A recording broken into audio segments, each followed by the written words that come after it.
Hi, welcome to the Jeff and Jerry Show.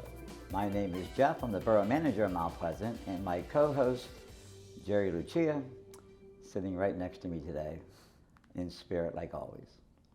Did you ever wonder when you're listening to the radio, that voice behind that, or that person behind that voice? Did you ever see why the show, the voice is so popular when they didn't get to see the person, but they hear the voice?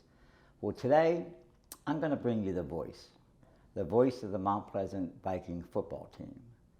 And we're going to talk to him, get a little background, open up the curtains, and see what it's all about. So, Phil. Hi, Jeff. How you doing? Doing great. Welcome to the show. I appreciate you having me. And you hit a milestone this year. So let's just start off by talking about the milestone. I did. 50 years I've been doing this, broadcasting over the air and over the stadium microphone for Mount Pleasant area Vikings. And I think we were talking even before we came on the air, it's a long time to do anything. It right? is. So when I look back on it, I think many things I can remember, and a lot of things are just a complete blur. But I started when I was a junior in high school. I was interested in getting into broadcasting at that time. I thought maybe that could be my career, and I just kept doing it. There had to been somebody who you admired, or was it just the thought of being a broadcaster? It was the thought of being a broadcaster. There was a gentleman by the name of Dave Ray. Ray Shart was his name, but he went by Dave Ray. And he was on the old WHJB, the 620, and back when they were still playing, and he was a Mount Pleasant graduate just from a couple of years before us, and he came back to the high school on a career day one time and talked about radio and doing broadcasting. So that got me interested a little bit. But even before that, Jeff, I used to set up tape recorders in my basement and play 45s and pretend like I was actually DJing. Like a DJ. And I remember when I got, and the people in Mount Pleasant, people old as us will remember Western Auto. Yes. In Mount Pleasant, yeah. And that's where I bought my first cassette tape recorder. But I started on a little reel-to-reel. I remember getting that for Christmas, like in the late '60s. So I've been playing around with that kind of stuff since I was 12 or 13 years old. I actually still have some of the cassette tapes that I play every now and then, pretending I was a DJ. So let's go back to those early years. Yes. Your family's from this area? Sure. I grew up in Mount Pleasant. We're Mount Pleasant natives. Graduated. I have two brothers and three sisters that all graduated from Mount Pleasant area high school. So, well, I know one of the brothers, and if I don't get his name on the air, I'll hear it next time I go into Hayden's Pharmacy. So, who's the brother that everybody knows? Well, if you go, all you got to do is drive down the street, and if he's not in Hayden's, he's sitting on the bench outside Hayden's, right? So I usually anymore I just wave when I go by. I don't even stop and talk to him anymore. Well, Ken is certainly who we're talking about. There's some people know him as Scudder. But, Scudder. Yeah, he's a legend. If you don't find him in Hayden's, you'll find him in Cokes. Oh, okay. Okay. Well, I didn't know that. But, so you went to Mount Pleasant High School. What did your parents do for a living? My father worked at Robert Shaw for a long time. So did mine. And then, oh, cool. And my dad worked in the office. Okay. No, he was a machinist, Robert Shaw, and then I know they hit some hard times, and he ended up at Permalai. Okay. On Bridgeport Street there, and finished his career there. And your mother was a homemaker? My mom was at home, but she also worked for J.C. Penney on Main Street in Mount Pleasant when they had the full retail store. Yeah. And then later it transitioned to just a catalog-only store, if you remember. And she was always there behind the counter taking orders for Well, you miss those catalogs from Penny's. Wow, because you used to spend catalogs, man. Well, you spend hours and days just picking out what you wanted for Christmas. We used to pick one thing off every page, right? Yeah. And that was your favorite thing, but we used to enjoy getting the catalog. So, needless to say, all of our everything that we wore, everything that we owned, came from J.C. Yeah. So you graduated from Mount Pleasant, and you actually started. When did you start again doing this? I started doing the broadcasting my junior year.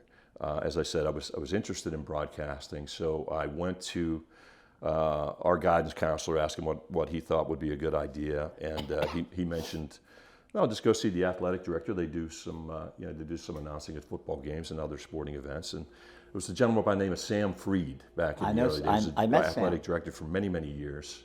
And I just went into his office one day and asked him if I could do it, and he said, "Sure. We usually have a senior do it, but if you want to go and join him in the booth, you can do it your junior year, and then when next year comes, you can do it, and maybe there'll be another junior to come along, and and we split a half each." It was a gentleman by the name of Ray Band. He may not even remember me joining him doing it, but Well, he got famous making sunglasses, didn't he? No, maybe. might not be the same. No, it might not be the same.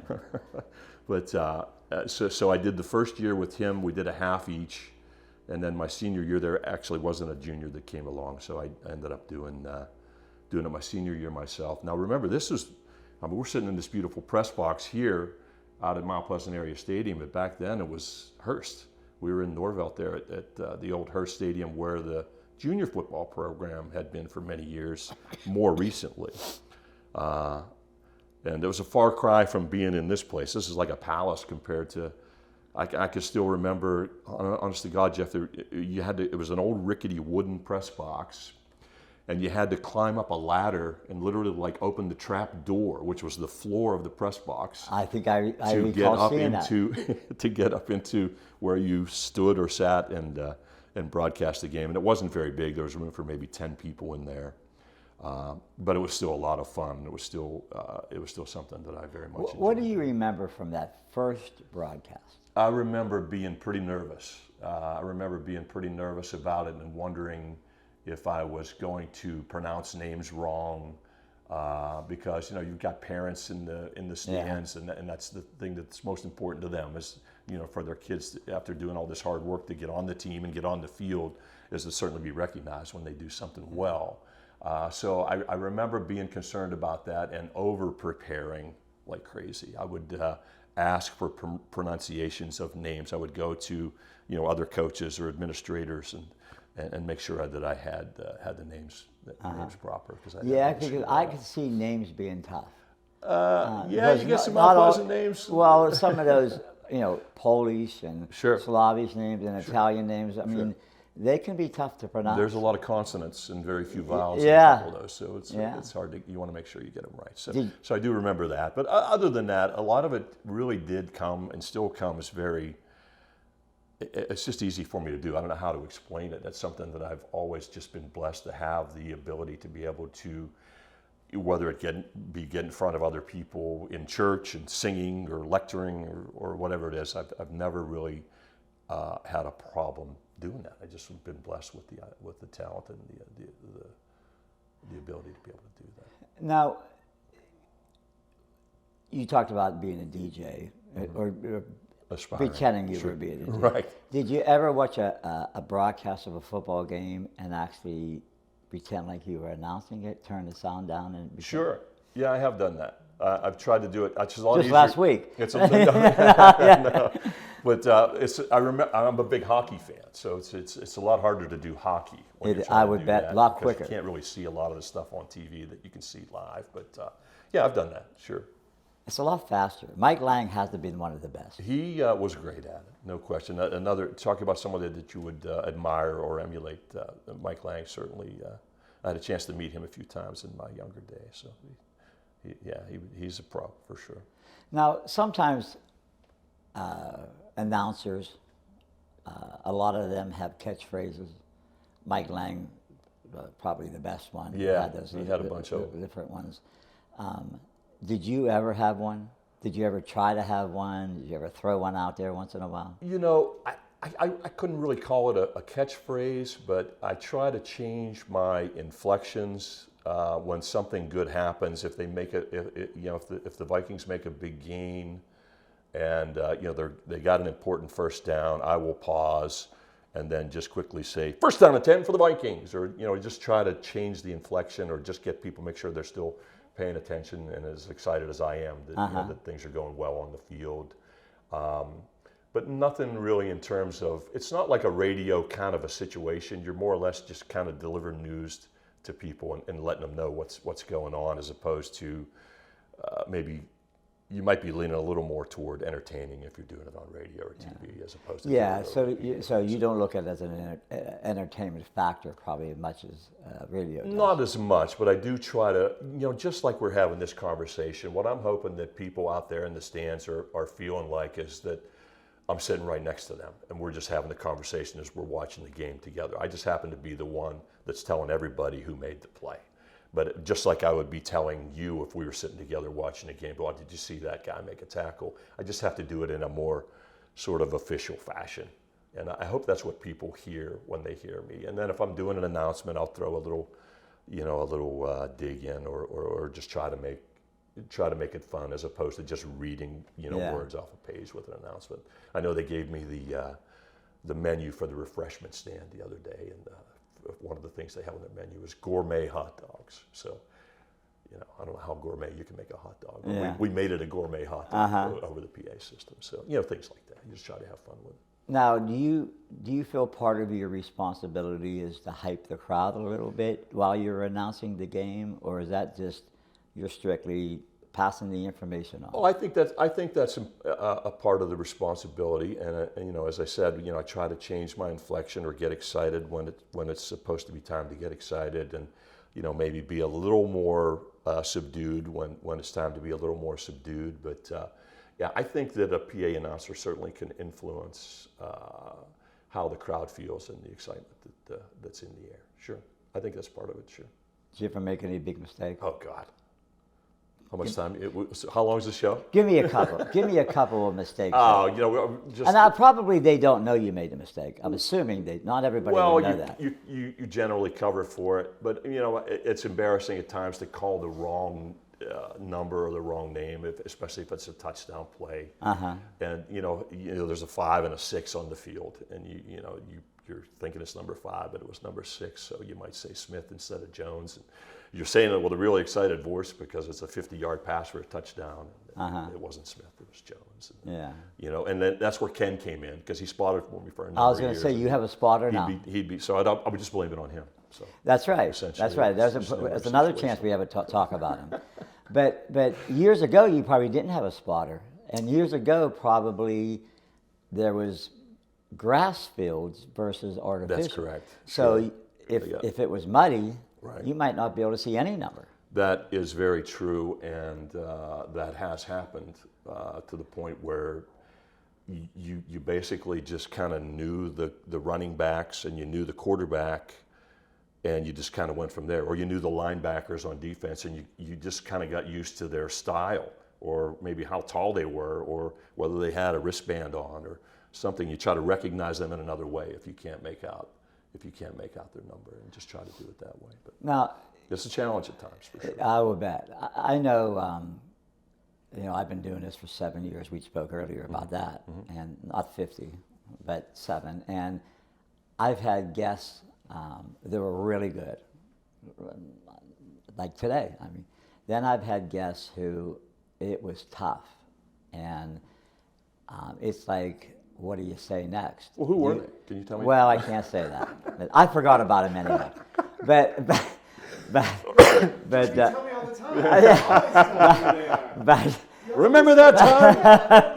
but I can't remember. Okay, good. But and I'm sticking to that. But when the game is out of hand, is it tough to do what you're doing whenever the game is just, what do I say now? They're just not playing well. Sure, it makes it more difficult, but yet it's kind of like anything. I certainly don't want to get over philosophical, but it's kind of like life, and I trained myself to be more upbeat when I'm feeling less upbeat, if that makes sense. You kind of have to tell yourself, or there might be a trigger inside you that says, this is the time where you actually have to work for it a little bit. It's not coming naturally right now, but you still have to do it. Yeah. And we do that all the time with a lot of things, with everything that we do. Well, see, I used to use Jerry whenever I turn to Jerry and make a joke about him. Sure. Which sort of, got me back. Absolutely. Rejuvenated a little bit. That's a good example, for sure. So you got the honor this year. Yes. Of 50 years. Yes. What accolades have you received? Well, the most important accolades, and well, first of all, I got a really cool wait a minute. plaque. The Jeff and Jerry Show is the first one, right? Well, one of many. One of many. One okay. of many. It's very high on the list. Yeah. Very high on Especially the list. today. I just can't wait to whoever your next guest is, and you tell them how terrible I was, just like you did for the last guest that you're telling me. So I know that's coming. So I'll look forward to future episodes. Stay watching. No, I've had articles over the years. In fact, I just got a call last night from a Trib reporter, Paul Schofield. Apparently they're going to do another article to honor these 50 years. They gave me a really cool plaque, and I got to go down on the field a couple of games ago, and I have a 5-year-old son who's very into sports, and I got to take my wife and son down onto the track. And actually, Ken did the announcing, and he wrote up a little speech about, reaching this milestone. And it was a lot of fun being down on the field. And I know my son and my wife are proud of me, and I was really blessed, and I felt really good about that day. So it was a lot of fun.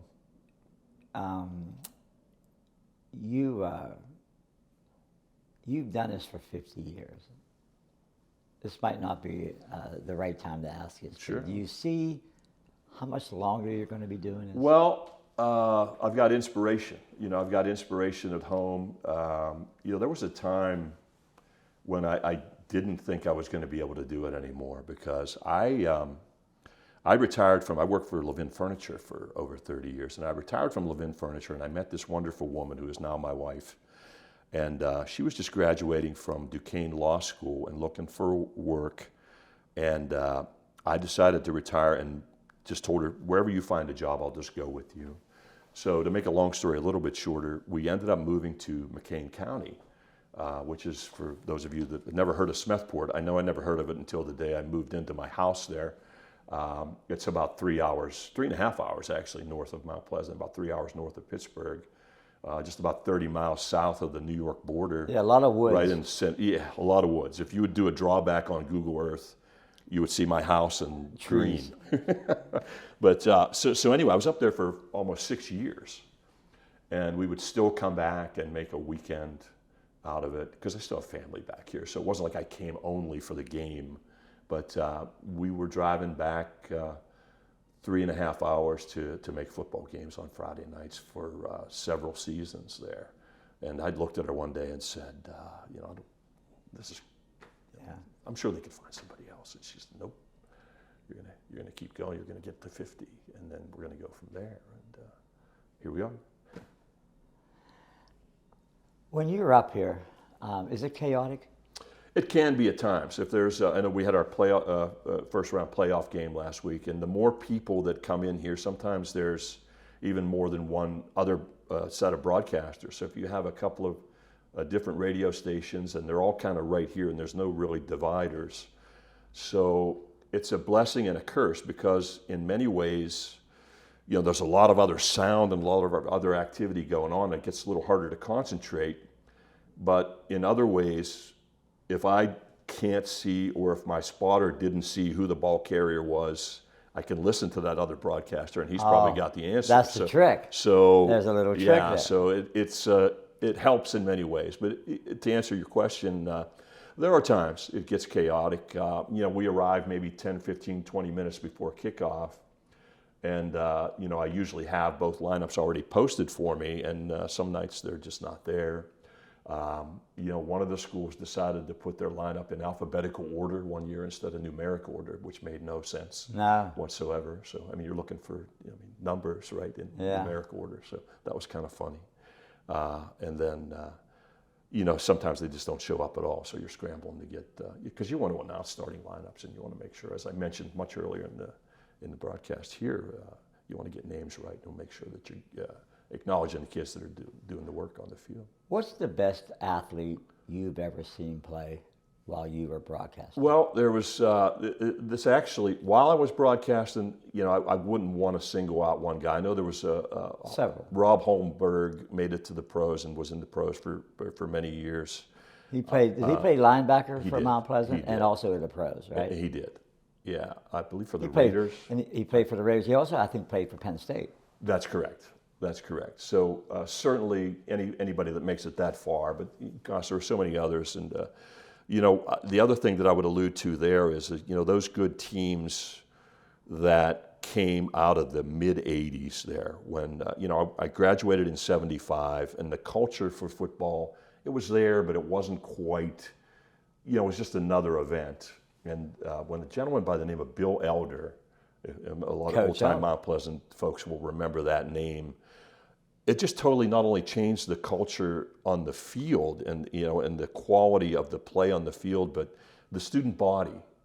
That guy would just go around to classrooms and make sure that kids were coming to the game if it was a Friday afternoon. And organize pep rallies, and it just changed the whole culture that I believe still exists, and they're still part of that culture now that it was established, that still exists now all these many years. Is there any stories that you? I'm sure you have tons of stories. Well, we Give go me a back. couple We stories. talk about not having a spotter and just being nervous, and I can remember going. This goes all the way back now to Hearst Stadium, and I was sitting in that booth that you had to crawl up in. I'm getting ready to broadcast this game, and it's probably 10 minutes before kickoff. And this guy pops his head through the trap door and says, "Is there anybody in here that could broadcast the game on cable TV tonight, like now?" Our announcer didn't show up. Of course, immediately I turned and go, "I'll do it." I mean, I'm like 17. I never did it before. Yeah. But I knew, that why not? I'll do it. I'm there. I'm already there. So I just abandoned the microphone. I think they just found this other guy. I don't think it was when I was sharing it with another guy, but somehow they found somebody else to do the PA announcing. Might have been Johnny DePasquale. I'll have to ask him the next time I see him if he was up there with me then. Another long-time volunteer, Mount Pleasant volunteer. But anyway, so if people know how Hearst Stadium is configured, and as I mentioned earlier, that press box is really small. So the TV broadcasters weren't in the press box. They pulled a van. They used to drive around those red vans, the cable TV vans. Well, now they're back in white Mount Pleasant vans. in the 70s. Well, they're white now. This red van was parked along the highway, along the fence on the other side of the stadium, behind On the visitor bleachers. side? On the visitor side, but over like between the school and the stadium, on the highway. On the highway? Parked outside the fence on the highway. I was close to the fence as they could get, and they had a table and chair sitting on the roof of the van. And that was our broadcast booth. So, I'm climbing up literally, like you had to open the door of the van, like, and try to climb up to get on this. There was no ladder or anything to get up there. And I'm sitting in this old rickety chair with a little card table there with a couple of notes on it and a microphone. And they had a couple of cameras pointing, probably two cameras, right, pointing to the field. And that press box looks a lot better. The press box was actually looking a lot better back then. Back to that, but I was telling somebody. In fact, I was telling Paul that story, the reporter that story last night, and he was laughing. I said, "Obviously, it didn't rain or snow." I said, "I don't think it did, because I don't remember having an umbrella, while we were there, because we certainly didn't have a roof." But we made it through that broadcast, and I took a lot of ribbing from my classmates and friends after that, because it was one of those things that, I guess, like the show, they replay it every now and then, and so. Weeks later, they're still, replaying this football game, and I had no idea what I was doing. Yeah.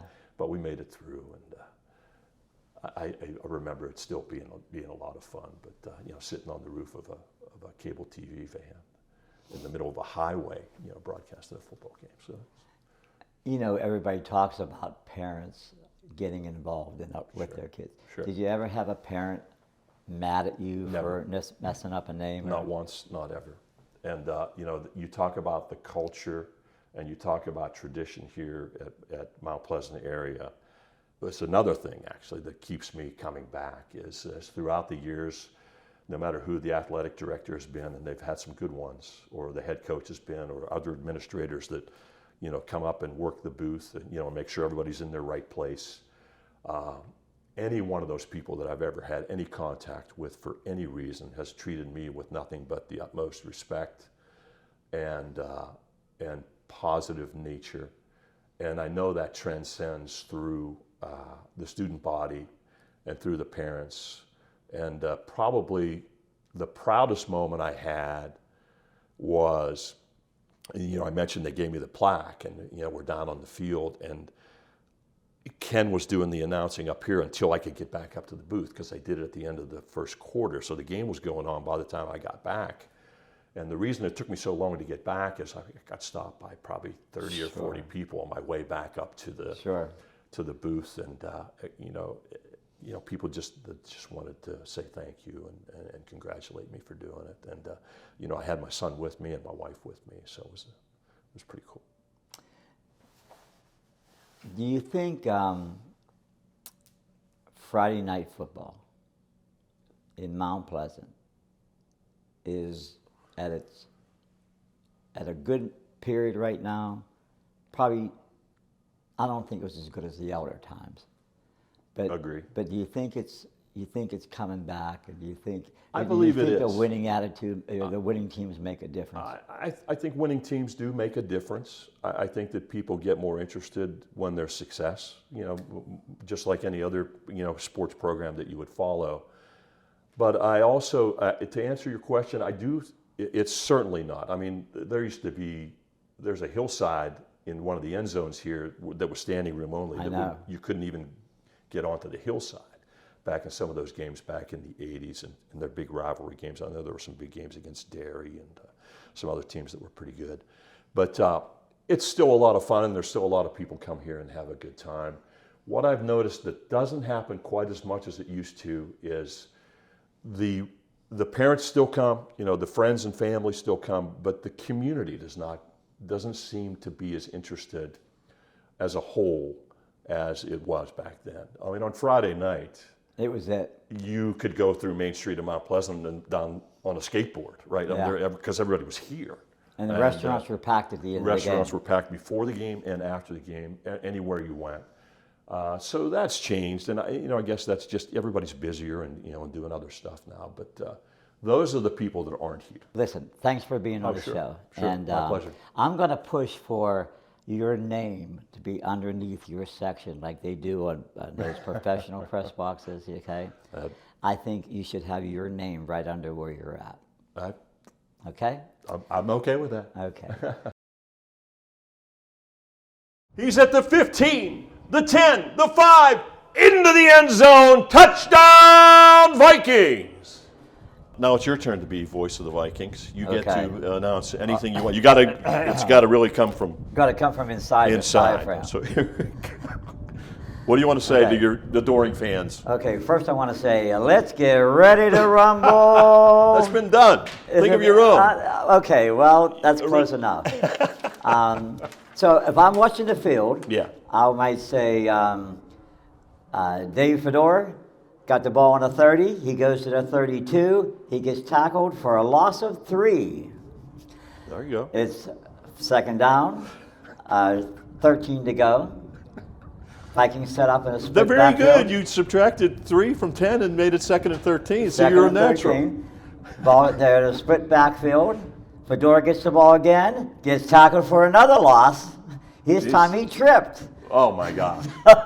So people can see that part. You don't want to tell them. I don't want to tell them that. Well, I like to tell them that because I think it's important that they know about him. But it is. I'll tell you, this is a great view. Yeah. Great view up here. Yeah. And Phil, it's beautiful, Phil. It's a beautiful backdrop, and it's always fun to come out on a nice crisp fall Friday evening and do the game for sure. You did okay. That's pretty good, right? 49 more years, and you'll be as good as I am doing this stuff. I agree. I agree with you. That was fun.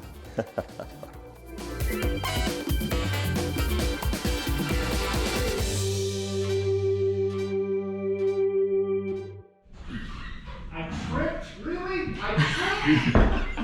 I couldn't even gain 1 yard? This time he tripped on his own, he says. Thanks, Jeff. Nobody even tackled him.